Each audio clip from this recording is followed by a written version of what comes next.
Hello and welcome to Nigel's Wicked Workouts, supplementary. Something slightly different today. I've been thinking about making this video for quite a while and it's a controversial subject. Do diets work?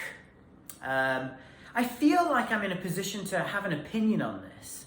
I've been a personal trainer for 25 years and worked with hundreds, if not a few thousand people over 25 years and helped many people to lose weight. I've also failed in not helping people to lose weight. They've come to me with a goal and I've either not been able to help them or I've helped them and then they put weight back on again.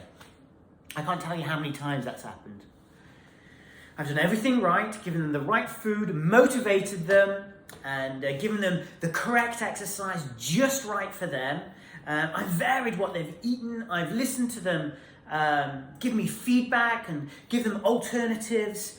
And then at some point, some people, they just don't maintain it.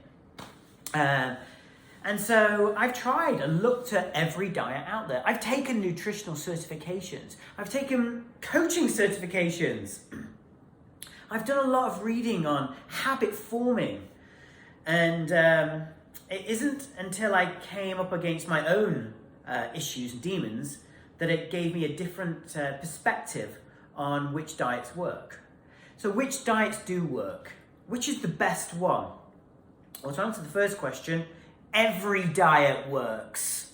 Every single one of them has one single thing in common: calorific restriction. They're just going about it in a different way.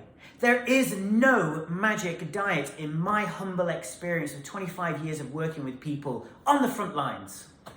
It's not theory, this is just practical experience of watching people eat food and seeing what happens to them. Every diet works, but why don't people stick to it? Why do people continuously stay motivated for a period of time, then lose motivation, and then put that weight back on? Why does this happen? So,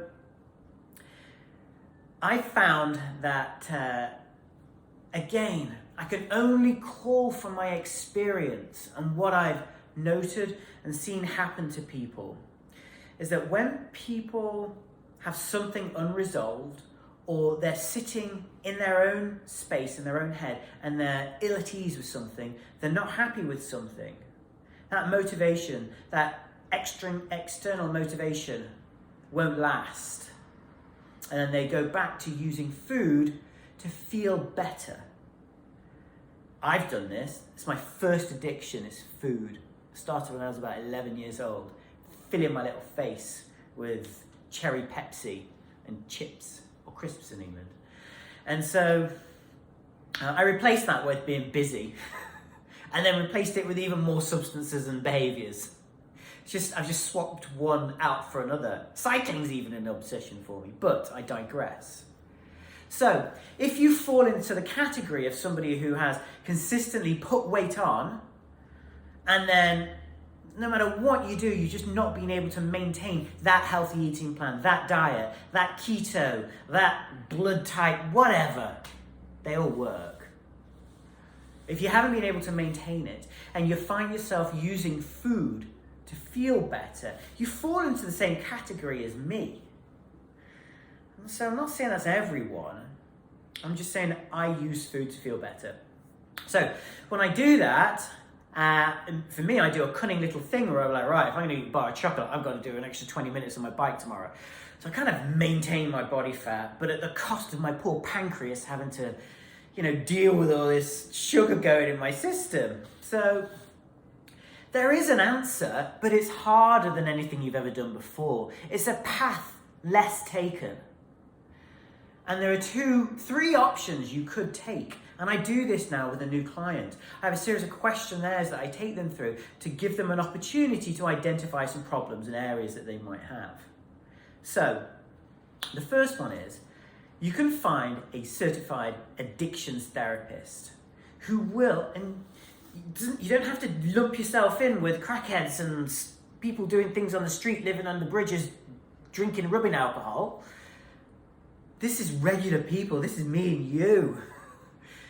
And you can talk to a trained professional who can uncover what triggers you and do some deep work on why you eat. Obviously, it costs a bit of money. I spend as much money on therapy as I do on anything else in my entire life to figure out why the hell I'm doing these stupid things. Or you could go and take a 12-step program. It's free. So that's number one. Number two option, 12-step program where you just say, I can't do this by myself. I need help figuring out why I am doing this substance or behavioral problem. And a group of amazing people will help you uncover what your problems are for free.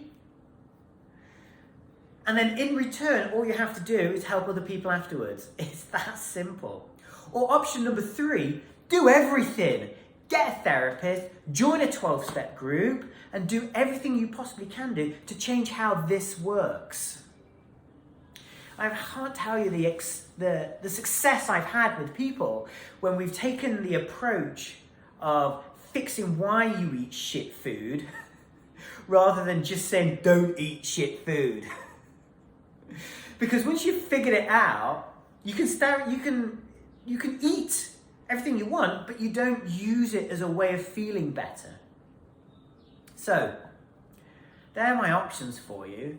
It's a path less taken, like I said before. It's a different way of doing it. It's a harder way of doing it, or is it? Is it harder to consistently put weight on and take it off again? All diets work, every single one of them. It's just whether you can stick to it. And that's the issue that we're trying to fix right now. The approach that I take with clients. I hope that's helpful. It puts the tools and the power in your own hands. Thanks for listening to me go on about something I'm very, very passionate about. Any problems, give us a shout. Thanks.